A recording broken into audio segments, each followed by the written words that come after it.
नमस्कार, स्वागत है आपका YouTube चैनल उल्टा चश्मा पर। लेकर आया हूं आपका अपना कार्यक्रम विश्लेषण विद वानखेड़े। पिछले 1.5 साल से सर्वोच्च न्यायालय में एक लड़ाई चल रही है और वो कानूनी लड़ाई महाराष्ट्र के विधायकों की योग्यता और अयोग्यता को लेकर। एक कहावत है, justice delayed is justice denied.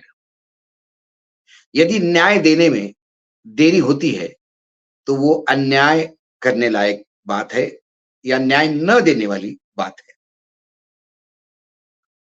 Maharashtra सरकार की स्थिति इतनी अजीब है कि जब महाराष्ट्र में आज से 1.5 साल पहले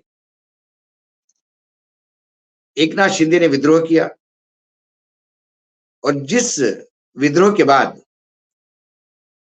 उद्धव ठाकरे ने 16 विधायकों के खिलाफ एक्शन लेने की बात की, मामला सर्वोच्च न्यायालय में आया। सर्वोच्च न्यायालय तभी उपाध्यक्ष जो पीठासीन थे उनकी रूलिंग पर एक्शन लेते या निर्णय देते या उस उपाध्यक्ष के खिलाफ अविश्वास प्रस्ताव जो लाया गया वो सही था या गलत था या बाद में बैलेंस करने के लिए किया गया। ये तमाम बातें उस दिन सुप्रीम कोर्ट यदि देख लेती तो उसी दिन तथा कथित गैर कानूनी सरकार महाराष्ट्र में अभी नहीं होती। मैं गैर कानूनी सरकार इसलिए कह रहा हूं कि सर्वोच्च न्यायालय ने जब संविधान पीठ ने ये बात सामने आई तो उन्होंने कहा कि राज्यपाल का सदन बुलाने का निर्णय गलत था। एकनाथ शिंदे के व्हिप को मुख्य व्हिप मानना ये स्पीकर का निर्णय गलत था। और साथ में ये भी कहा कि यदि उद्धव ठाकरे इस्तीफा नहीं दिए होते और सदन में विश्वास का मत खो दिए होते तो हम उसको पलट के उन्हें सत्ता में बिठा देते।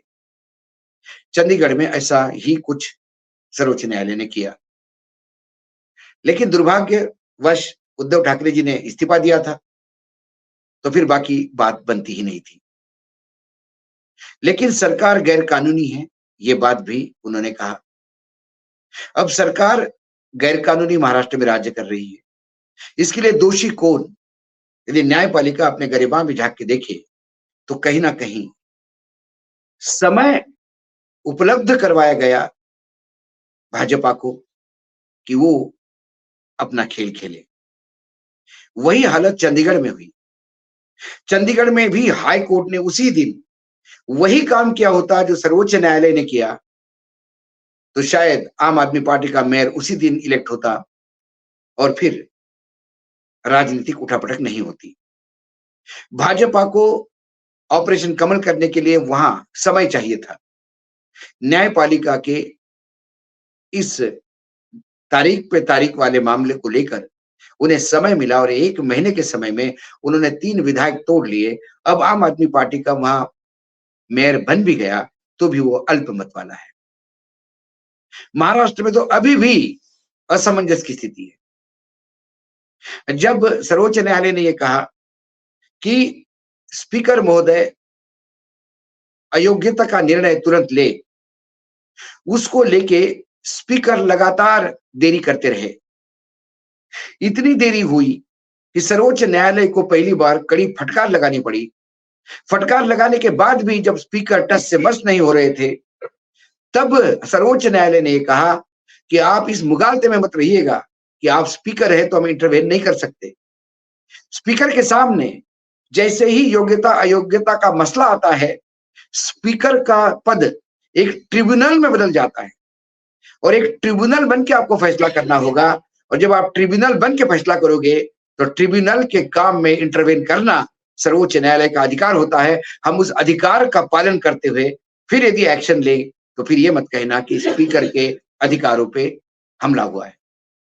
आखिरकार स्पीकर ने कई महीनों के बाद,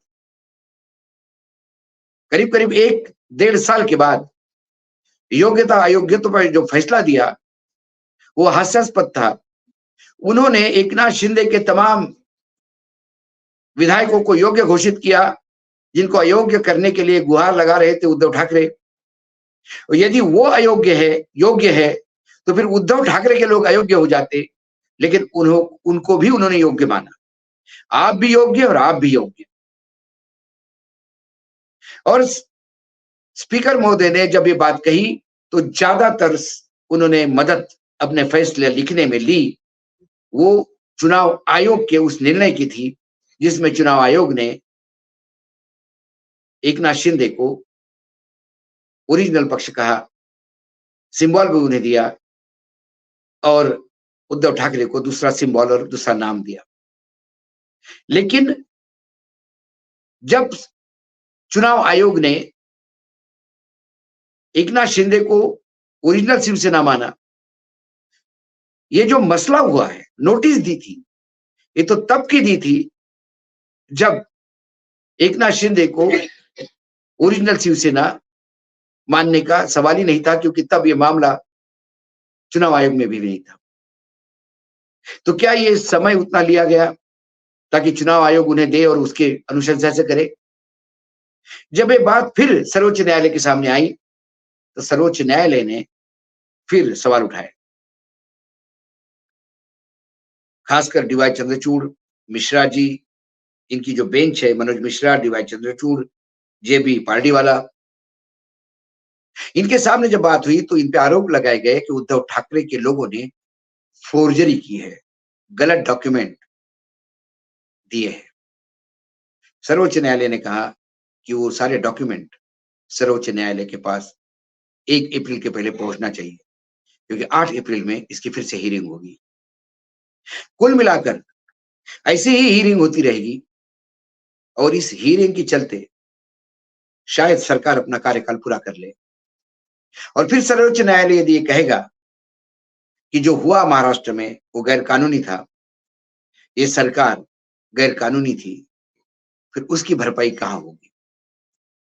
कुल मिलाकर हमारे देश के नेताओं ने भी और राजनीतिक दलों ने भी, अधिकारियों ने भी और तमाम कोर्ट में जो अलग-अलग लॉयर्स अलग-अलग पार्टी को रिप्रेजेंट करते हैं, सभी कोर्ट के उस सेक्टर का पूर्ण रूप से उपयोग करते हैं, जिसे हम कहते हैं तारीख पे तारीख, तारीख पे तारीख, तारीख पे तारीख।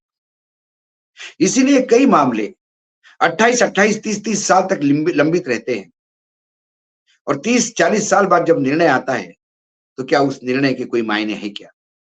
सवाल ये उठता है। ऐसे कई मसले हैं कि जब मैं स्कूल में था तब हम पढ़ा करते थे कि ऐसा कांड हुआ और अब न्यायपालिका में मामला गया। आज मैं रिटायरमेंट के एज पे हूं और न्यायपालिका में वो मुकदमे चल रहे हैं। कहीं ना कहीं समय की एक पाबंदी न्यायपालिका को भी अलग अलग मसलों में रखनी पड़ेगी, खासकर जब मामले राजनीतिक होते हैं, योग्यता अयोग्यता की बात होती है, जहां हॉर्स ट्रेडिंग होती है, जिसे हम ऑपरेशन कमल कहते हैं, या खरीद फरोख्त होती है जब नेताओं की, ऐसे मामले का संज्ञान सर्वोच्च न्यायालय और उच्च न्यायालय ने तुरंत लेके उसका तुरंत निर्णय यदि दिया, लगातार हियरिंग किया, तो शायद इस देश में लोकतंत्र बच पाएगा। नहीं तो जो लोकतंत्र के साथ खिलवाड़ हो रही है, जो चंडीगढ़ में सर्वोच्च न्यायालय ने कहा कि लोकतंत्र की हत्या हुई है, तो ये हत्या जो हुई है इसके लिए जिम्मेदार कौन है? क्या राजनीतिक दल? क्या सत्ता की लिए कट थ्रोट कंपटीशन? क्या बिकने वाले कारपोरेटर्स? क्या काला पैसा जो इनको खरीदता है? या ईडी, इनकम टैक्स, सीबीआई का डर जो एजेंसी हाका लगा के ये तमाम उम्मीदवार सत्ता पक्ष के झोली में डालते हैं? या फिर न्यायपालिका जो ये सब करने में समय देता है, नोइंगली और अननोइंगली, अनजाने तरीके से न्यायपालिका उपयोग तो तमाम लोग करते हैं। महाराष्ट्र का यह फैसला सिर्फ हेडलाइन बनता है कि उद्धव ठाकरे की जीत, एकनाथ शिंदे संकट में, लेकिन एकनाथ शिंदे संकट में होते हुए भी मुख्यमंत्री के तौर पे सत्ता भोग रहे हैं और अपनी जीत होते हुए भी उद्धव ठाकरे लगातार विपक्ष में बैठ न्यायपालिका से गुहार लगा रहे हैं। ये महाराष्ट्र का ही चित्र नहीं, ये कई राज्यों में आने वाले समय में होगा, क्योंकि केंद्र में 2014 के बाद जो सरकारें आई हैं वो सीधे रास्ते बैलेट के थ्रू या मशीन द्वारा चुनाव करवाकर सत्ता में आने में कम विश्वास रखते हैं। सत्ता में कोई भी आए, सरकार मेरी होगी। यदि इस टैगलाइन के साथ सत्ता पक्ष चलेगा, तो विभिन्न एजेंसियों का दुरुपयोग कर ये लगातार करता हुआ दिखाई देगा। हमारे देश में 2014 से लेके 2024 तक 12 सरकारें ऐसी है जो ऐसी ही बनी है। लेटेस्ट उदाहरण बिहार के जनता दल यूनाइटेड और भाजपा के गठबंधन वाली सरकार का है। आज इतना ही। कल फिर आता हूं किसी विषय के साथ। तब तक के लिए नमस्कार। देखते रहिएगा यूट्यूब चैनल उल्टा चश्मा।